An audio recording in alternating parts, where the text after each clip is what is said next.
Hello children, this is my video lesson number 7 covering the topic polynomials. Previous videos we were dealing with number system, so today I am going to start with polynomials. What is polynomials? I would like to relate polynomials with the topic that you have done in 8th standard, that is algebraic expression. Actually, polynomial is a kind of algebraic expression, or if I want to represent diagrammatically, I can represent it. Algebraic expression is a bigger circle or bigger area, and polynomial is the area contained in it. That means, can I say all polynomials are algebraic expression? Yes. Can I say all algebraic expression are polynomials? No. Right? So to understand polynomials, I must first understand what is an algebraic expression. Just a recall for you. Algebraic expression is a collection of variables and constants associated with each other with the help of mathematical operations. Fine. So this is an example of algebraic expression. This is an example of algebraic expression. Fine. And you can have a few more examples. Say for example, x cube plus 1 by y square is also an algebraic expression, right? So now we're talking about polynomials. What makes polynomial special in the group of algebraic expressions? Now, in a very layperson's language, though there is a very technical language to it, but right now let us understand a very easy language, the definition of polynomials. Polynomial is an algebraic expression in which power of variable cannot be power of variable. This is the variable part. Fine, these are variables in the polynomial. This is constants. So variable, power of variable cannot be negative, fractional or radical. Cannot be negative, fractional or radical. Fine. A very quick examples let us discuss so that we understand. Suppose I give you an example is x square minus 7x plus 1 by x. Now if you look at it, fine, this is absolutely fine. As I look in the first impression, this looks like a polynomial, but if you simplify or if you write this portion x square minus 7x, this should be written as x raised to power minus 1. So because of this power, this negative power, this is not a polynomial, right? Okay. Examples of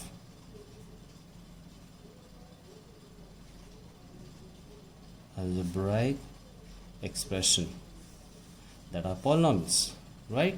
Now this is a polynomial.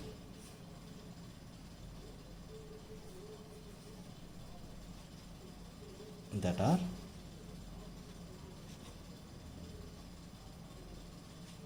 polynomial, right? So this is not a polynomial. Another example shall we take? Under root of 7 x plus 8 84x square. So is this a polynomial? No, because this can be written as root 7 into root x plus 84x square. So here this is the problem. So this is not a polynomial. Another example can be 8x raised power 2 by 3 plus 7x. In this case everything is fine except this portion. This is also not a polynomial, right? So out of these three, they are not polynomial. But if I take another example,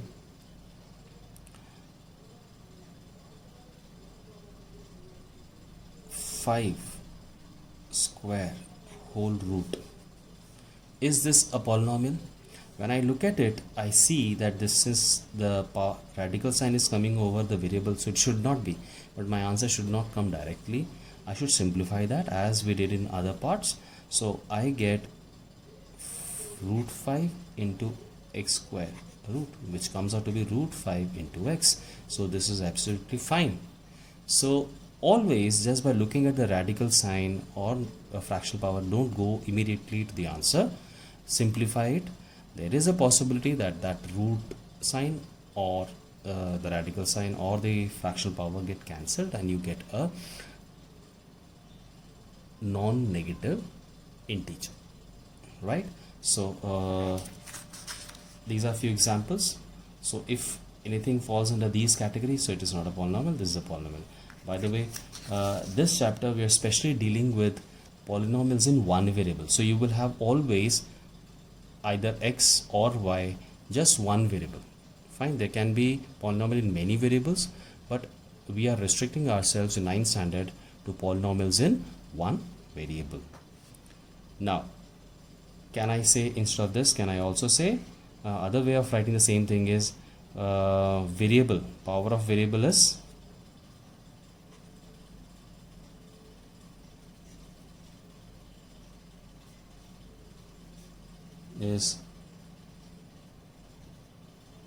non-negative. Now, next is naming the polynomial. Fine, it's very important to designate them again and again. If I want to refer to them, I should name it. Instead of saying the whole polynomial again and again, I will name it and I'll always refer to that polynomial using its name. So how do we name it? Naming is done by capital alphabet or a small alphabet, bracket x is equal to this. If this is a polynomial, it is named like this. Fine. Let us try to understand, and it is read as p of x. P of x, right? Polynomial of x, p of x, polynomial of x. Fine. Now, in this name of the polynomial can be taken as, this side names can be taken as any variable, any algebraic alphabet, A to Z, in capitals or in small. The only thing we should keep in mind is the outer variable and the inner variable should not be same to avoid confusion, right? Okay, I could also take small gx, small px, tx, vx, right? So it depends upon number of polynomials we are dealing with. Now, x is the variable. I said in this chapter we are dealing with polynomials in one variable only. So in the bracket you will have only one variable, p of x, right? Is equal to 7x cubed minus 3x square plus 8 plus 0 dot x. Now in this situation, if we look at it, this is a polynomial because all the powers of variable are non-negative integers, right? Okay, now what is 7? 7 is coefficient of x cube. Since the constant part along with the variable part is always known as coefficient, so this is coefficient. Similarly here, minus 3 is coefficient of x square. 8 is without any variable, so this is known as constant term, right? Having given this, I just want to note down, give you two notes, very important notes. Whenever we talk of coefficients, we should keep in mind that coefficients are always considered with sign. Coefficients are always considered with sign. Now, if I talk of what is coefficient of x square, what does it mean? If I talk of coefficient of x square, then I'm talking of, the answer will be not just 3, minus 3. In the same way, if I talk of what is the coefficient of x cube, then it is plus 7, or even if you say 7, because plus is the default sign, right? Okay, what is second note? Second note says coefficient of missing term is always 0. Suppose in this situation you would have x, so I have shown it that you can write if the x term is missing, there is square term, there is cubic term, square term, but x term is missing. So what I can do is, if x term is missing, I can write that at it as 0 dot x. Always the missing term, we can always write 0 dot x plus 0 dot x, because this 0 into x will not make any change to the question. So I can say now that coefficient of missing term is always 0. Coefficient of missing term is always 0. Suppose had there been, if I ask you in this polynomial, what is the coefficient of x raised to power 4? I see I do not find any term of x raised to power 4. So the coefficient of x square, x raised to power 4 will be 0. Is that clear? So coefficient of missing term is always considered to be 0. Good. So we have done the definition, right? In what situation an algebraic expression is said to be a polynomial. Then we learned how to name the polynomial and few terms like coefficient and constant terms and coefficient of missing terms. Right.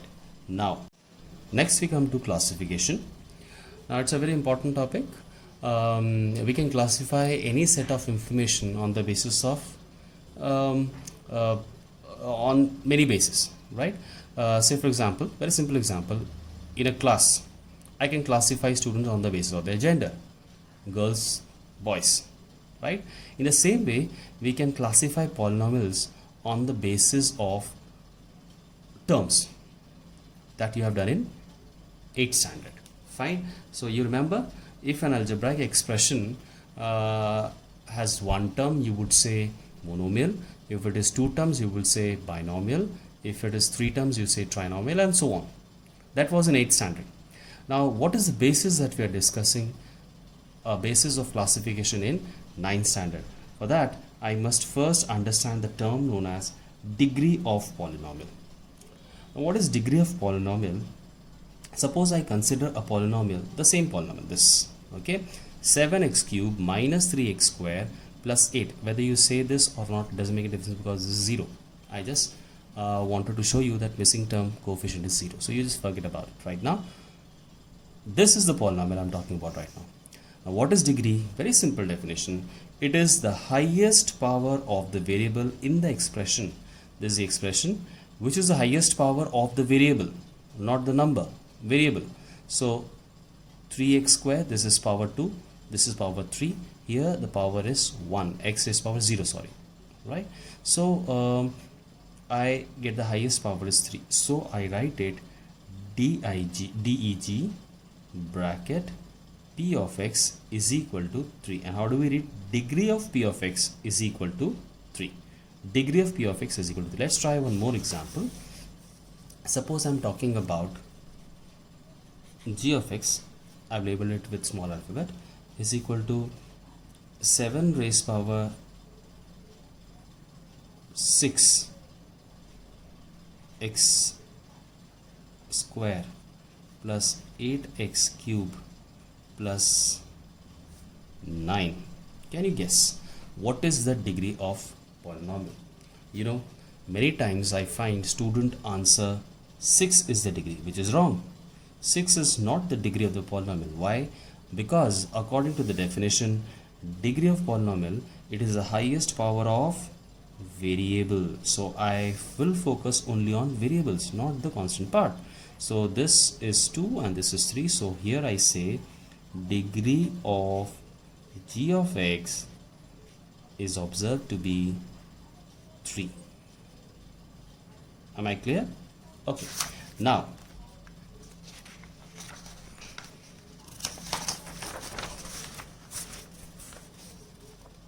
I am going to classify the degree of polynomial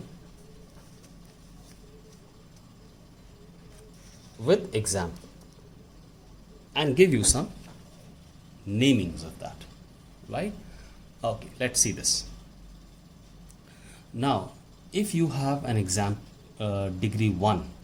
Degree 1 means highest power of the variable is 1. Now, this is an example of this equation, polynomial 7x plus 2. This is just one example of degree 1 because the highest power of variable is just 1. If you have a variable, suppose if you have 8x, x means 8x is power 1, right? So degree here is 1 and the name given to it is linear polynomial, right? Next, if you have degree 2, example is 3x square minus 7x plus 5. See, the highest power of variable is 2. The name given to it is quadratic. If you have degree 3, example x cube plus 8, it is named as cubic. Degree 4, 3x is power 4 minus 2, biquadratic or quartic, right? Okay, so this is very straightforward living. Now, these two parts are a little confusing. Let us try to understand them. What do we mean by degree 0? Whenever we have a constant number, say for example 8, only 8, I define my polynomial p of x as only one constant number 8. Then I don't find x here. But that doesn't mean there is no x, because I can write 8 as 8 into x is power 0. So hence I get degree of p of x is equal to 0. And such polynomials are known as constant polynomials. Such polynomials are known as constant polynomials. Right? Okay. Now, of all the constant numbers, there is one number which was invented by Indians, which create a little deflection from these rules. The number is 0. What if my constant number is 0? If my constant number taken is 0, that means if suppose I have a polynomial r of x which is equal to 0, then what is the degree of this? Can you think about it? Yes, you would give me the same explanation. It can be written as 0 into x raised power 0. Absolutely fine. So you will say the 0 degree because it's a constant, and 0 into x raised power 0. So I can say that degree is 0. But wait, what we can say is, look here, is 0. I can write the same thing as x raised power 1. It doesn't make a difference. It can also be written as x raised power 2, or for that matter I can write this as x raised power 1000. Simple as it can take any value.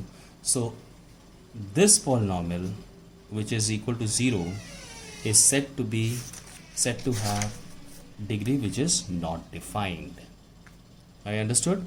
If you have the constant number 0, only 0, you don't have any number, non-zero number, just 0, then that polynomial is not constant polynomial.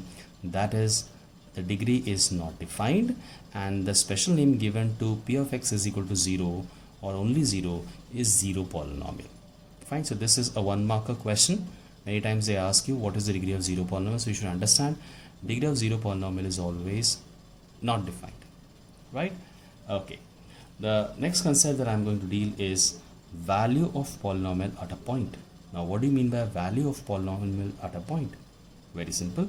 Suppose I take an example, p of x is equal to 2x square minus 7, and you have to find the value of this polynomial at x is equal to 1. This can be found very easily just by simply substituting the value of x in this polynomial. So how do we write it? So the value of polynomial p of x at x is equal to 1 can be written as p of 1, which is equal to, wherever I find x I put 1. 2x in place of x I put 1 square minus 7 is equal to this. The final answer is coming out to be minus 5. So how do we write? The final statement will be, therefore the value of polynomial x, that means p of x, value of polynomial p of x at x is equal to 1 is minus 5, is equal to minus 5. Let's take another example. Our example is p of x is taken to be 2x minus 6. And I am asking you to find the value of the polynomial at x is equal to 3. So how we do? The same process. P of 3 is equal to 6 minus, how do we get 6? 2 into 3 is 6 minus 6 is equal to 0. Now, there is a very important thing. If the value of polynomial comes out to be 0, then this value of x becomes special.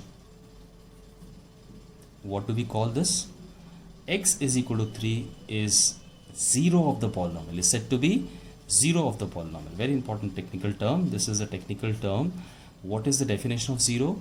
0 is that value of variable which on substituting in the polynomial, or can we say the value of polynomial at which is 0. Fine. So let me write down the definition here. What is 0 of the polynomial?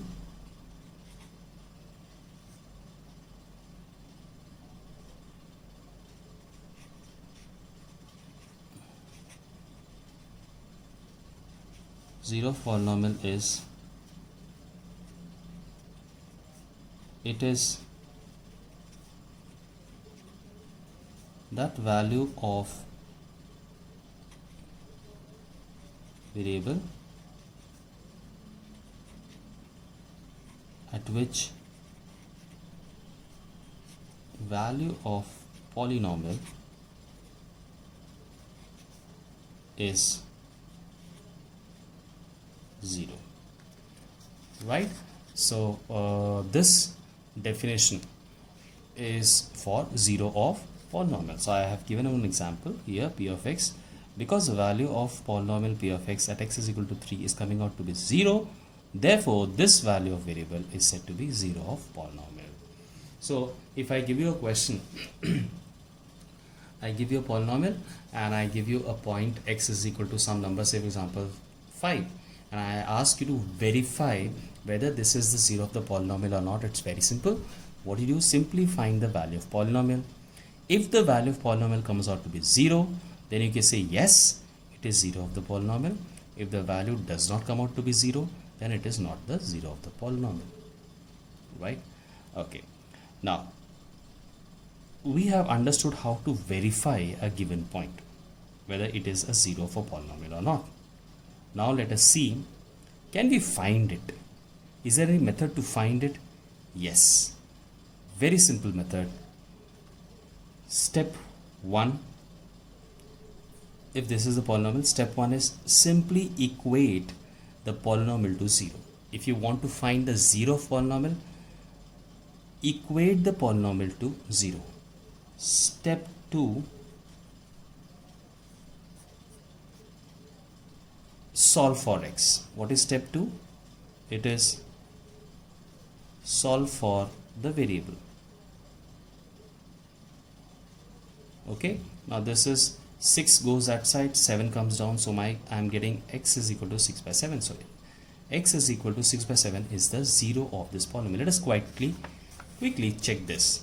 My polynomial is p of x is equal to 6x minus 7, and I got the value of 0 to be 7 by 6. Let me check whether this is 0 of. According to this solution, I got the value of x to be 6 by 7, and this is 0. Let us verify this, whether this is the 0 of the polynomial or not.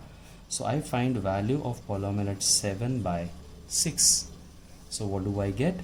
I get 6 into 7 by 6 minus 7, which is 7 minus 7. Answer is 0. Yes, this implies x is equal to 7 by 6 is a 0 of polynomial p of x, right? Okay. Now, having done how to verify the 0 of polynomial, having done how to find the 0 of polynomial, now the next question that comes to my mind is whether a polynomial has a definite number of zeros or infinite. If I found 1, can I find one more? So or should I stop there? Fine. So that doubt can be cleared very easily if I say a very important note: the number of real zeros of a polynomial, the number of zeros of a polynomial is always less than or equal to the degree of polynomial. So degree is the limit. If less than or equal to, it can be less or equal to, right? Now if I say degree is 3, so maximum it will have 3 zeros. A cubic polynomial cannot have, this cubic polynomial cannot have more than 3 zeros. Maximum number of zeros is always equal to the degree of the polynomial. So I have a limit. Fine, I have a limit. Say for example, this is a linear polynomial.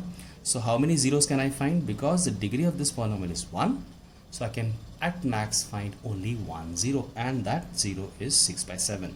And that indirectly implies that I cannot find any other 0 other than 6 by 7.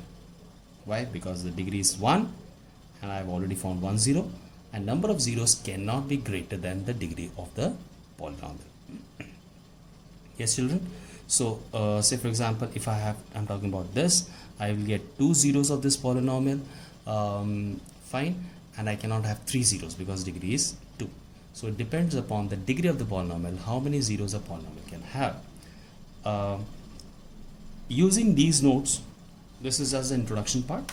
Using these notes, you can finish the first exercise of NCERT, right? And then you can also try the second exercise. Is that clear?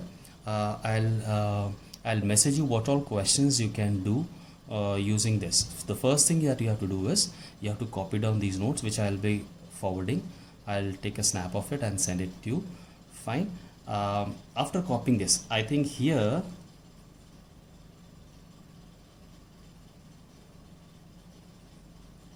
zero of polynomial, you can fit in the definite zero polynomial which I'll give you. Fine. So please fit in the zero polynomial, then method of finding. This is done. Okay. Hope you understand it.